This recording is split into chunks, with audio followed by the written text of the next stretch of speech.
What if the most advanced space station humanity has ever conceived is already sitting on a launch pad in Texas?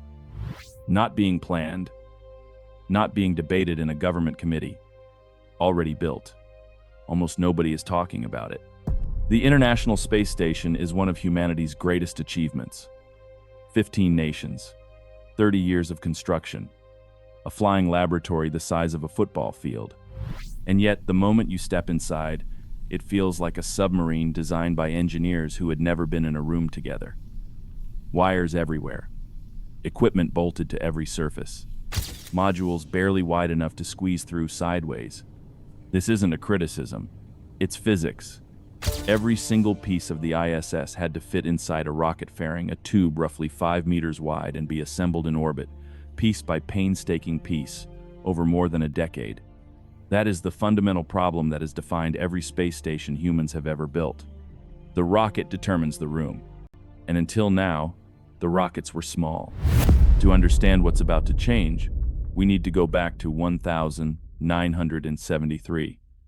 NASA was sitting on something extraordinary, the most powerful rocket ever built, the Saturn V. It had taken humanity to the moon 6 times, and then the Apollo program ended. But instead of letting the hardware go to waste, someone had a radical idea. What if the rocket itself became the station? They took the third stage of a Saturn V, a cylinder nearly 7 meters wide, hollowed it out, and fitted it with living quarters, laboratories, and the largest shower any astronaut had ever seen in space. They called it Skylab, and the astronauts who lived there described it as luxurious compared to anything before. There was room to float, room to exercise, room to actually think. Skylab proved something the space industry quietly forgot for 50 years. The bigger the vehicle, the better the station. SpaceX just built the biggest vehicle in human history. Starship is, by almost every metric, absurd. Nearly 123 meters tall, 9 meters in diameter, capable of lifting 150 metric tons to orbit roughly the weight of 15 full-grown African elephants. Its payload bay alone dwarfs entire modules on the ISS. Here's where it gets interesting. SpaceX is already developing Starship for long-duration missions to the Moon and Mars. That means life support, power generation, crew habitation, and waste recycling are all being engineered into this vehicle right now. All the hard work is already being done. So what would happen if, instead of bringing Starship back to Earth, you simply left it in orbit? What if Starship became the station? The concept works like this. A fully outfitted Starship launches into a stable orbit around 400 kilometers up, similar to the ISS. It arrives with its engines, fuel tanks, and systems intact. Then the transformation begins. The 6 Raptor vacuum engines are no longer needed in orbit, so robotic systems, potentially humanoid robots like Tesla's Optimus, begin detaching and removing them. The massive propellant tanks are vented, purged, and converted into the utility backbone of the station. Power systems, water storage, radiation shelters, and backup atmosphere reserves. Docking ports are added so visiting vehicles can berth. Large panoramic windows are installed along the upper hull. Enormous solar panel arrays are deployed, giving the station more power than anything currently in orbit. From the outside, it's still recognizably a Starship. From the inside, it's something humanity has never seen. Let's go inside, deck by deck. The lowest pressurized levels are the utility core, the systems that keep everyone alive. Power management banks that store electricity from the solar arrays above. Water reclamation units that capture every drop of moisture from breath, sweat, and waste, filter it through multi-stage purification, and return it as clean drinking water. Atmospheric processors that scrub carbon dioxide and continuously replenish oxygen. And tucked into the repurposed tank walls, heavily shielded radiation shelters, lined with water and specialized materials, where the crew retreats during solar storm events. Not glamorous, but this level is the heartbeat of the entire station. Moving up, the mid-lower decks transition from survival to function. First comes storage, enormous by space station standards. Dedicated cargo bays stocked with months of food, spare parts, and scientific equipment. Enough redundancy that a single delayed resupply mission is an inconvenience, not a crisis. Then the exercise deck. On the ISS, astronauts spend 2 hours every single day exercising just to prevent catastrophic muscle and bone loss. The equipment is crammed wherever it fits. On the Starship station, the gym is an actual room, a dedicated fitness space with multiple stations, resistance systems, and potentially a rotating section that uses centrifugal force to simulate partial gravity during long stays. Adjacent to the gym, crew quarters. Not bunks bolted to a wall. Private cabins. Each of the 20 crew members has their own space, a sleeping area, personal storage, a screen for video calls with family on Earth. Beside the quarters, multiple hygiene stations. Actual enclosed showers with vacuum systems, instead of the sponge bath in a bag situation astronauts currently endure. The science decks sit in the middle of the station, and this is where it earns its keep.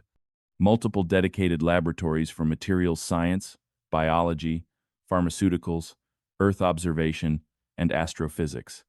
The sheer volume of Starship means labs that are genuinely usable where two researchers can work side by side without bumping into each other, where equipment doesn't have to be repurposed between experiments, where science can actually scale. External science ports allow experiments to be mounted directly on the hull, exposed to vacuum and radiation, monitored from inside. For researchers, this station represents something unprecedented, the ability to run large-scale, long-duration experiments in microgravity that simply weren't possible before. Now the upper decks. And here, the Starship station stops feeling like a research platform and starts feeling like a home.